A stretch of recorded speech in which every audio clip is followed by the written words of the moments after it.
Hello, welcome সবাইকে আজকের ভিডিওতে আমি রিডিং মডিউল নিয়ে আলোচনা করব। আপনারা অনেকেই আমাকে রিকোয়েস্ট করতেছেন যে ভাইয়া রিডিং মডিউল নিয়ে একটা ভিডিও দেন। সেই জন্য আমি ভাবলাম আজকে একটা রিডিং মডিউল নিয়ে ভিডিও দেওয়া উচিত। আজকের ভিডিওর কোয়ালিটিতে এত ভালো নাও হতে পারে, রিডিংটা এত ভালো না হতে পারে, বাট ভিডিওর কথাগুলো খুবই কাজের হবে। তো আপনারা সম্পূর্ণ ভিডিও দেখেন। আপনারা যদি সম্পূর্ণ ভিডিও দেখেন এবং আমার কথাগুলো ফলো করেন, তাহলে আমি আশাবাদী আপনারা একটা ভালো স্কোর করতে পারবেন। তো বেশি কথা না বলে ভিডিওতে চলে যায়। তো আমি যেই সময় প্ল্যান করেছিলাম যে আমার আইএলটিএস এক্সাম দেব, সেই সময় আমি ক্যামব্রিজের বইগুলো কিনে নিই। ক্যামব্রিজের আমি কিনেছিলাম ক্যামব্রিজ 7 থেকে 17, তো কিনি। তারপর আমি আমার প্রিপারেশন শুরু করে দিই। তো একটা প্রবলেমে পড়ে যাই রিডিং মডিউল নিয়ে। আমি যেই সময় আমি ক্যামব্রিজ বই হাতে পাই, সেই সময় আমি প্রথমে লিসনিং এবং একটা লিসনিং ফুল টেস্ট এবং একটা রিডিংয়ের ফুল টেস্ট দিই। দেন আমার লিসনিংয়ে মোটামুটি ভালো আসে, বাট রিডিংয়ে খুবই খারাপ অবস্থা থাকে, আমার মাত্র 9 আসে। সেই সময় আমি খুবই ডিসঅ্যাপয়েন্টেড হয়ে যাই। তো আমি ভাবলাম আমি প্রথমে স্পিকিং এবং লিসনিং দুই মডিউল নিয়ে একটু স্টাডি করি, দুই মডিউল নিয়ে একটু কমফোর্টেবল হই, তারপরে আমি রিডিংয়ে আসবো। সো আমার যেই বলা সেই কাজ, আমি প্রথম 1.5 মাস মোটামুটি স্পিকিং এবং লিসনিং নিয়ে কাজ করি।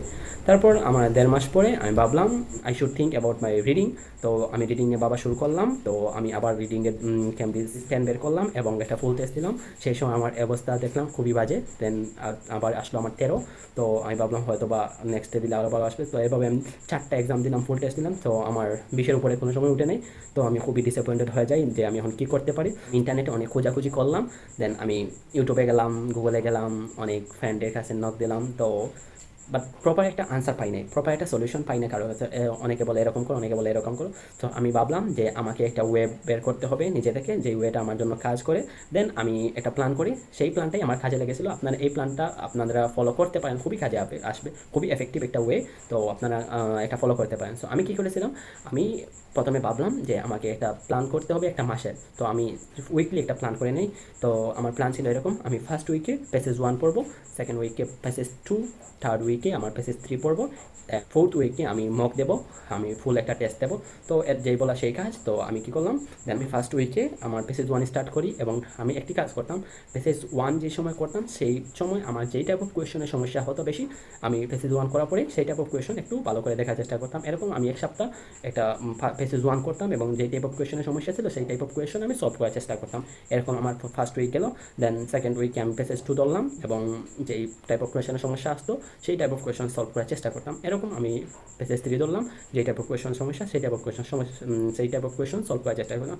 এভাবে আমার 3টা উইক গেল এবং চতুর্থ উইকে আমি একটা ফুল মক দিলাম। দেন আমার স্কোর দেখলাম মোটামুটি ভালো, আমার 27 আসলো এবং আমি মোটামুটি স্যাটিসফাইড ছিলাম। দেন ভাবলাম আমাকে তো ভালো স্কোর করতে হবে, আমাকে 37-এ নিয়ে যেতে হবে মিনিমাম আমার এক্সামের আগে। সেই জন্য আমি কী করলাম, দেন যে লাস্টের 1 মাস আমি খুবই হার্ডওয়ার্ক করি। আমি দেখলাম আমার হাতে 1 মাস আছে, সেই সময় আমি ট্রাই করলাম প্রত্যেক দিন মিনিমাম আমার একটা কোয়েশন প্রত্যেক দিন আমাকে একটা করে মক টেস্ট দিতে হবে এবং যেই টাইপ অফ কোয়েশনের সমস্যা আছে সেই টাইপ অফ কোয়েশন সলভ করার চেষ্টা সলভ করতে হবে। এবং সো এরকম করলাম। প্রথম যেই সময় আমি দেখলাম আমার হাতে মতো 15 দিন রয়েছে, সেই সময় আমি 2টো করে টেস্ট দেওয়া শুরু করলাম। সেই সময় আমি আর মোটামুটি আমার অ্যাকুরেসি ভালো হতো, তো আমার আর কোনো টাইপ অফ কোয়েশন নিয়ে তো দেখা লাগেনি। দেন আমি এক সপ্তাহ পূর্ব পর্যন্ত আমি 2টা করে দিই। দেন যখন আমি দেখি 1 সপ্তাহ আছে, সেই সময় আমি একসাথে 3টা টেস্ট দিতাম, একসাথে 3টা টেস্ট দেওয়ার চেষ্টা করতাম। এমনকি আমি এক্সামের 2 দিন আগে আমি একসাথে 4টা টেস্টও দিয়েছিলাম। তো এটা আমার খুবই কাজে লেগেছে, বিকজ আমি একসাথে 4টা দেওয়ার সাথে সাথে আমার প্র্যাকটিসটা ভালো হয়ে যায়। আমার মোটামুটি আমি কমফোর্টেবল ছিলাম আমার এক্সামের সাথে, বিকজ এই জন্য আমি যখন আমার এক্সামে যাই, সেই সময় আমি এক্সামে গিয়ে আমার 1 ঘন্টা খুবই কম সময় খুবই ইজিলি আমি কাজে লাগাতে পারি এবং ভালো একটা স্কোর আসে। তো আপনারা চাইলে এটা ফলো করতেন। আপনাদের জন্য এক্সট্রা একটা টিপস হলো, আপনারা ভোকাবুলারি কীভাবে শিখবেন রিডিংয়ের জন্য। আমি যে সময় রিডিং সলভ করতাম, সেই সময় একটা সমস্যা ছিল, আমি ভোকাবুলারি ফাইন্ড আউট করতে পারতাম না।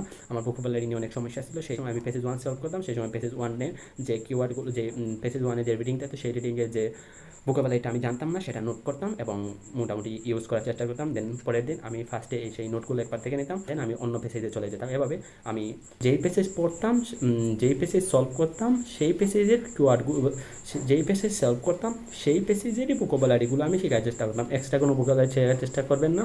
যেই পেজে সলভ করবেন সেই পেজে যে ভোকাবুলারি আছে সেগুলো সলভ করবেন। তো এইরকম করলে আপনারা মোটামুটি একটা ভালো স্কোর আশা করতে পারেন। সো আপনারা এতক্ষণ ভিডিও দেখার জন্য আপনাদেরকে ধন্যবাদ। তো আপনারা একটা কাজ করবেন, প্লিজ কমেন্ট করবেন। যদি কমেন্ট করেন আমি মোটিভেটেড হই। আপনার অন্য ইউটিউবার আছে যারা বলে please like comment and share, আমি বলি না বলে এই নয় যে আমার কমেন্ট করা লাগবে না, আমার আরও বেশি কমেন্ট শেয়ার করা লাগবে। তো আপনাদের যদি কোনো ধরনের হেল্প লাগে, আপনারা যদি রিডিং রিলেটেড কোনো ভিডিও চান তাহলে আমাকে বলতে পারেন, আমি নেক্সটে সেই রকম রিলেটেড ভিডিও দেওয়ার চেষ্টা করবো। তো ভালো থাকবেন, আল্লাহ হাফিজ, বাই বাই।